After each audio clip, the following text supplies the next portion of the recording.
Hi there and welcome to another edition of Hello Malaysia. I'm Anne Edwards, your host. Now, physics and chemistry drove the last century. Biotechnology is going to lead this one, and the world is exiting from the information age, entering into a new era of biotechnology materials. Now, this new era will also transform the global economy and replace the information age as the global engine of growth, while the IT industry cracked the digital code and created so much wealth. Just imagine what we will achieve by cracking the genetic code and the very code of life itself. Now, to explain all this and to talk further about our topic for today, that's commercialization of biotechnology, the Malaysian perspective. With me in the studio is Professor Datin Paduka, Dr. Khatijah Yusof. Hello. Hello, welcome. And Prof is the Deputy Vice Chancellor, Academic and International from University Putra Malaysia. And of course, beside Prof is Dr. Nabisar Mustan, who is the Biotechnology Business Consultant. Thank you so much, ladies, for joining us on Hello Malaysia. And we would like to invite our viewers at home to do call us at this number 0320504585 if you have any queries or feedback on this topic of commercialization of biotechnology, Malaysian perspective, and also for the benefit of those who are not tuned in into BERNAMA TV and also our website. You can also listen to our program over the radio waves of BERNAMA Radio 24 93.9 FM. Now let's begin our topic for tonight by Dr. Nabisar. What is biotechnology? You'd like to tell us briefly? Yes. Biotechnology is practically using a technology, using life form, life elements into creating a product or service. And the life form could be just a living cell, can be a fungus, or can be an extract from an enzyme, or even you can use DNA. So we produce product and services. Like in Malaysia, we use the tapai business, in tapai, producing tapai. We use fungus to produce tapai. So it's in the simplest form. And if we go for complex, we can use genetic engineering for for medical purposes. Yes. Yeah. And the commercialization of biotechnology, now what does that actually mean, Prof? Well, it means that we can actually get value-added products, and we can actually sell what we have been working in all these years. That's the value of the business. I think Dr. Nabisar has got something that she's... because basically Malaysia is an agriculture domain, right? So we can use biotechnology in agriculture. Is that the most widely used biotechnology in agriculture? In Malaysia, throughout the world too. Yeah, agriculture will be the biggest area and where what sort of biotechnology is products utilized. are actually manufactured? In Malaysia? Yeah. At the, I think in Malaysian context we have used in oil palm, a lot in oil palm. To create waste to wealth, in the oil palm industry, as well as making fertilizers for our farmers. So we've done quite a bit. In fact, in UPM, we have actually commercialized more than about over 20 million worth of products in biotechnology in agriculture. In agriculture alone? Agriculture. And that includes poultry? It includes poultry. I work with poultry, and I work on vaccines in poultry, as well as looking at various anti-cancer drugs as well. And that's using a virus against poultry. This is a poultry virus that's called Newcastle disease virus. And what we've done is actually, instead of just working on making vaccines for it, we found that the virus can actually kill a lot of cancer cells, various types of cancer cells. So we are studying the interactions between the virus as well as its interactions with the various proteins in the cells. And we hope to actually deliver this virus into cancer cells directly to treat them. So what are the criteria in developing like a successful biotechnology industry in our country, in Malaysia? Dr. Melissa. The criteria basically, we have to know, first need to identify the technology, and then the technology must be relevant to Malaysia, because over here, because we have like UPM, FRIM, we have many agriculture institutes and also agriculture universities. So this is our strength. So we should use our strength in this area where we also got the infrastructure, you know, the skill set in this area. So we can maximize into this and then try to go big time into this area in It takes a agriculture long area. time, doesn't it, to actually get into biotechnology and also use biotechnology, right? It depends. You know, it can be a very short something commercialized like Dr. Nabisar's what is this? This is the health first products, the first biotechnology beauty inspired by biotechnology. It's Dr. Nabisar Natural. So this is skincare. Would you like to explain this, how did this first come about? Yeah, because you know, biotechnology we have used in health and also agriculture, manufacturing and all that. So I thought, okay, why don't I started off using biotechnology in cosmetic and skincare. So I've gone into that and I've utilized 6 different technologies, and you know, we're using patented technology in biotechnology and also nanotechnology too. So yeah, so I've produced 2 range of products, and it's herbal and also using a big maximum absorption technology and all that into producing this product. So compared to the research and development and the money that's put into this, and now that does it take a long time to break even and make money out of this? Yeah, the nice thing about this whole thing is I'm a trained scientist before I went into business. So I had the knowledge, you know, so that have cut down using a lot of fun into trying to formulate things. So that have speed up a lot of things, and having the business background has helped me to, you know, to start out, do my own business plan and marketing, how I want to go about. So it has saved a lot in that respect. So biotechnology business, starting a business, it could take a long time, and depending on project like this cosmetic, it has taken me only few months to start out with the whole thing. So it depends, you know. But it's taken me quite a few years trying to work out my vaccine. How many years exactly? It's about 15 over years. 15 yes, years. And I'm just about pre-commercialization of my diagnostic kit, and then working on the cancer stuff.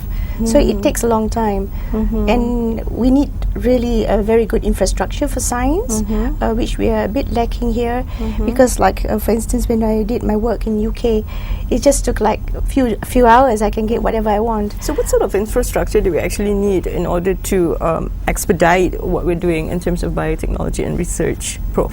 Well, apart from the policies and all, we, you know, the business infrastructure, if we want to purchase something, or if we have some machines break down, we need technicians to come and repair.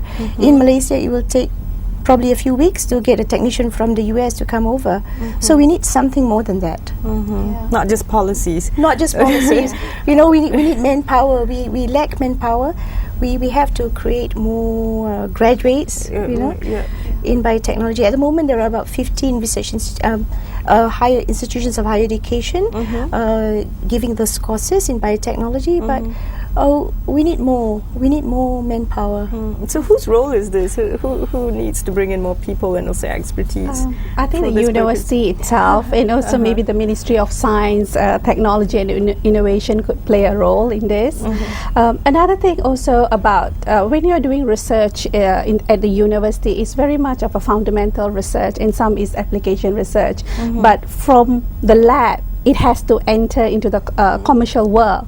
So that gap in Malaysia, we need to really look into and try to improve, because that is very shortcoming. So what needs to be done from when a certain sort of product or the manufacturing process is actually ascertained? Then how is that actually put into commercialization? What's the process? Well, you know, for example, my vaccine. It was easy for us to develop a vaccine for chickens. In fact, we have commercialized it in the team in UPM. But now we found out that we can do more than that, and that is to use a vaccine rather than for chickens. It is for human cancer. Against human cancer. Does it actually work? It works. So it cures cancer? It cures cancer. It is in phase 3 clinical trials over in the US. Is this commercialized already? It's in clinical trials still. Right. But in Malaysia, we want to produce it. But we need certified labs to produce it. We can't just prepare something and just inject into the patient, you know. Do we have those certified labs at the moment? Not at the moment. We've still got to do something about it. Right. How much longer do we need? I mean, to actually Well, get if these we labs? if we have the money, you know, it can go very fast. We can get people, some experts in it, and help us out. But money is a big question here. Right. It's the funding, Yeah. Funding is Who would be the main contributor to this fund?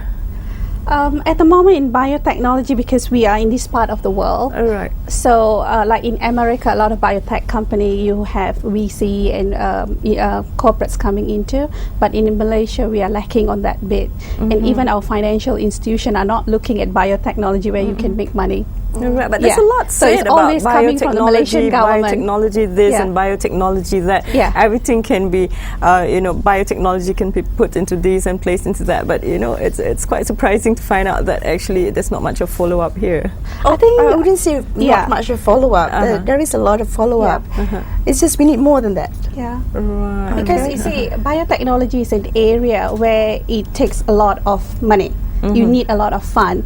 And government is doing the best bit. You know, they're putting a lot of fund, but it's just the area is too big. So it's about time that we narrow down to the area that we are really good, where our strength is, especially in agriculture, where we can improve our crops, and then it's herbicides, we don't have to use pesticides, and like increasing the nutrition value, like tomato, we can put in lycopene inside, is very good for the heart. So we can do a lot of things. So we need to concentrate the area where our strength is, and we could use our money more, much better.